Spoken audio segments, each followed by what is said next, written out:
Hey everybody, got two new products from Eonon. One is the UA13, so this is a new, or one of their newer double din head units. And then we've got their dash camera as well to go along with this. So we're gonna go ahead and put these in the Forester today. My girlfriend got a new car, so I got the Forester back, and the old double din in there just wasn't really great, so gonna be swapping that one out. And then with this, we're going to get CarPlay and all the same features that we get in the Golf head unit as well. So with this one, it's more of a traditional style one and not a direct fit. But yeah, this one's a universal one, so as long as your car can fit a double din in it, you can get this one. So here's our actual unit. We've got aux input, a 3.5mm, a USB-A, USB-C, your home button, volume knob, and your built-in microphone on there. And then this is also pretty thin too compared to some head units of this style. And then here you've got all your inputs, got your main power harness, all these adapters, and then your GPS antenna and your radio antenna. And then this is going to be all of our connections here. So we've got a bag full of all of our wiring. I'll show you how to connect all that. And then also in the box, we've got a user manual. So this shows us all of our kind of information that we need to know, what all the wires do, and also it's color coded, which is pretty cool. But yeah, really nice user interface here. They always make it really easy to understand what you're installing and what everything does that you're actually getting here, which is cool. But yeah, it works with reverse camera. They sell their own reverse camera too, but I already have a previous installed one on the Forester, so I'm just going to leave that one. But yeah, it'll all be connected up, so I'll go through that when we get to it. And then user manual. Got your table of contents here, so we got all that information if you do need it. It does have steering wheel control option, which I don't have any controls on this wheel. But if you did have that, you could also figure out how to wire that. Everything's labeled really nice. It kind of looks like a lot, but it's really not that bad. And everything is completely labeled. So here you've got your external mic. I've already got one in there, so I'm just going to plug in the one that I have. And then we got a GPS antenna. We've got screws for the sides to mount this actually in. And then we've got a different volume knob if we want to swap this one out as well. So, and then we've got a main power fuse also for the back right there. So if we need to change that out, we have an extra one and we don't have to worry about finding one. What's nice with all the Eonon is that they all come with the ISO connectors. So you've got your main power plug here, and then everything always goes to an ISO plug, which ISO plugs you can more or less get for every car. So what an ISO plug is it breaks off your speakers on this half. So this is each of your door speakers. You've got 1, 2, 3, 4 for each door, or you know, four speaker locations in the car. And then you've got all your other wiring on this side of the connection. So you got your ground, your remote start on off, your power to the battery, and then you've got an inline fuse on your power to the radio as well. So nice little piece there. This is one of the plugs that go into the back up top here. And then looks like this one is for your backup camera in, and then your 12 volt for your backup cameras. And then with this plug, they give you an extra wire for your amplifier. And then you've got all your video inputs, your camera. You can have a front camera if you want, video outputs, subwoofer out, external microphone in.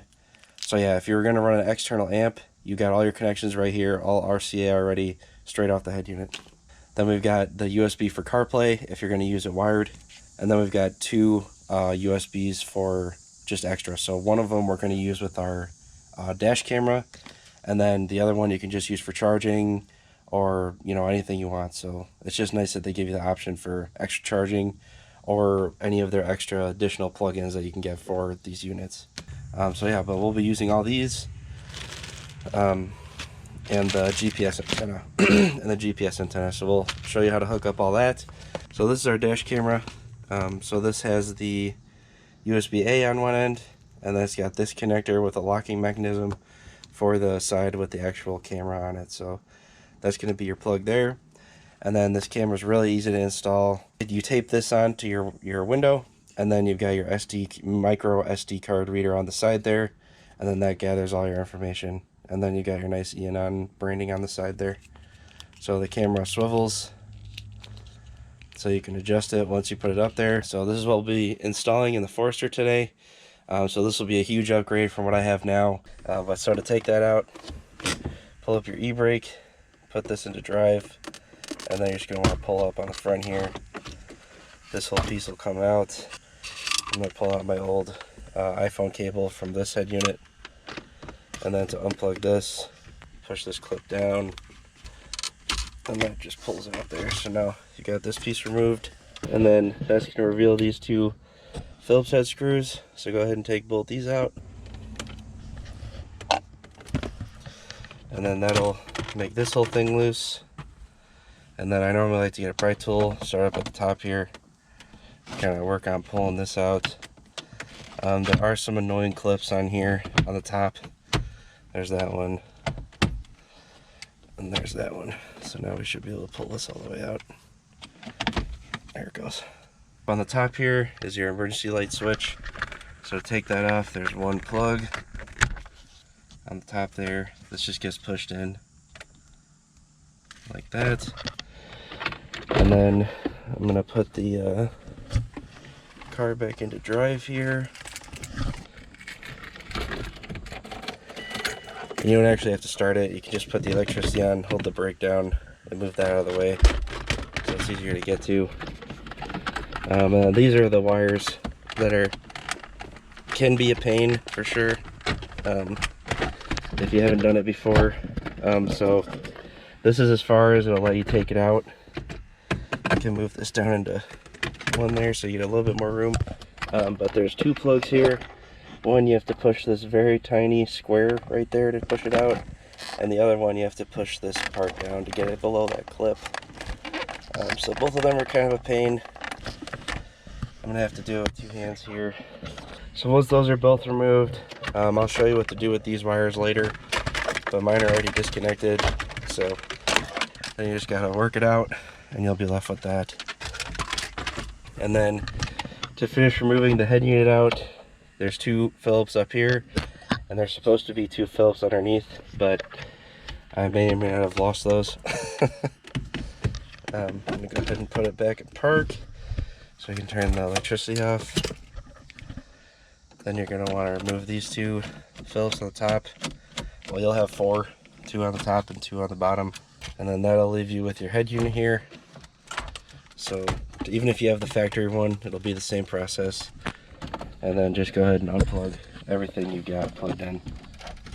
And then you're left with your head unit there. To show you the size difference here as well, because it's pretty different size. So here's the Pioneer head unit. It's a AVH X2700BS, if anyone's wondering, if you want to look up the sizing. And then here's our Eonon here, so you can see the difference in size there. So that's going to help out a lot, make it a lot easier to get everything in there. And then eventually Eonon is also coming out with a external amp that you can run just in line with this connector. So that's going to be a nice addition as well. So once they get that, I'll make sure to add that onto this head unit. And then we should be outputting the same wattage as this Pioneer was before. So we'll get the extra functionality now, and then we'll equal out the power. Actually, I think the power will be greater with this one once they come out with the new external amp, so that'll be a cool add-on as well. So now what's left to do is take off the Forester brackets here, and then we're going to swap them over to the Eonon ones here. And then these ones are nice because they already give you the screws and they're already threaded holes, whereas these Pioneer ones I had to actually thread them myself. But yeah, they're those kind of holes where you gotta kind of shove a screw into them and thread them yourself, so another plus. But yeah, I'm gonna go ahead and do that, and then we'll keep going here. But yeah, so I'm gonna go ahead and work on getting all this wired up. These are all the cables we're gonna be using, and I'm gonna run my dash camera up here as well. And then yeah, so I'm gonna go ahead and start working on that, and then I'll show you all the connections I need to make and how to get everything running. So I'm gonna go ahead and crank up my fan and get this done. Alright guys, so just got everything wired in. Here's the dash camera up at the front there.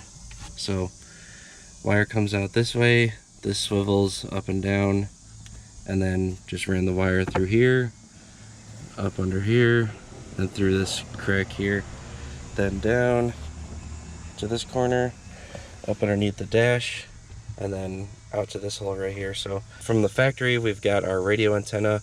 This is the same style antenna that's on our connection for the head unit now. Depending on the way that yours looks, you may need to get an adapter. They sell all kinds of adapters. Of course, all different cars use all different stuff to make it as hard as possible. Our second wire here is our GPS antenna. Really, the way you should install a GPS is really like right here on the dash, but I just don't use it because I'm going to be using Apple CarPlay, so that's how you should install the GPS, but I just put mine in there just so it's installed for these purposes. Our next cable here is our USB. So this is our actual iPhone cable down here. So my cable runs under here. So this is the actual USB end. And then I just have a normal iPhone cord going into it, and then it comes out of my little glove box thing down there. So that's all that cable's doing. And then this is the one that does the wired CarPlay, if you ever need to use that instead of the Bluetooth. So our next cable is our USB-A cable, and then that's for our dash camera up there. So with this single plug, we're getting 2 separate USBs, so you could run another one out somewhere. But yeah, so you can have up to 2 more charging cables on top of your Apple CarPlay cable already. And then this will charge and everything as well. So is this one, and then this is the one for all of your external type devices. So you've got video in with an RCA cable, front audio out, front camera in, all that good stuff. So the only one that I'm using on this, and then you do have your amp remote start wire, but I already have one ran separately for the subwoofer back there. So the only one I'll be using on this is our subwoofer out cable, and then I'm just using a 1 to 2 adapter because I have 2 RCAs ran back there already, so just want to utilize them both. So that's it with that plug. Next we've got this plug, and this is our reverse camera. When I go into reverse, it'll turn the lights on, and then it'll send the video signal out to the receiver here. So yeah, that's a separate thing to add in. So you would need a positive wire to your reverse camera, and then an RCA video feed up here as well. So, and Eonon also sells their own reverse camera, which you can get along with this kit, and it works with everything all the same. So that's an option as well. So that's all that's on this plug. Here's our main wiring harness. So we've got from our adapter to the ISO plugs that I put on earlier, and then this is our new Eonon plug here. So, and all this stuff has plenty of room back here, so that's something to also double check now that we're gonna have all this extra wiring. Kind of make sure you have enough space back behind your head unit. But with how slim the new head unit is, we've got plenty of space and don't have to worry about that. But yeah, just something to keep note of while you're installing. So yeah, that's everything plugged in and wired in. So let's go ahead and get the head unit now, and then we'll plug everything into its respective ports and see if everything works. So here's what I have plugged in after I'm plugging in everything that I'm utilizing. Got our radio antenna, our GPS antenna, all of my connectors that I'm using, and then your main power plug there. So, and then when you're doing this kind of stuff, it might seem a little, I guess, daunting in the beginning, but all this stuff is actually pretty easy once you kind of get the hang of it. So if you get these ISO plugs, Eonon tries to make everything pretty painless and make everything more or less plug and play, depending on your situation. So, but yeah, let's go ahead and tuck this all in and then turn the car on and see how everything's looking. There's a lot of space behind this, so it really wasn't too big of a deal to get it all tucked up underneath. So let's go ahead and turn it on, see what we're looking like.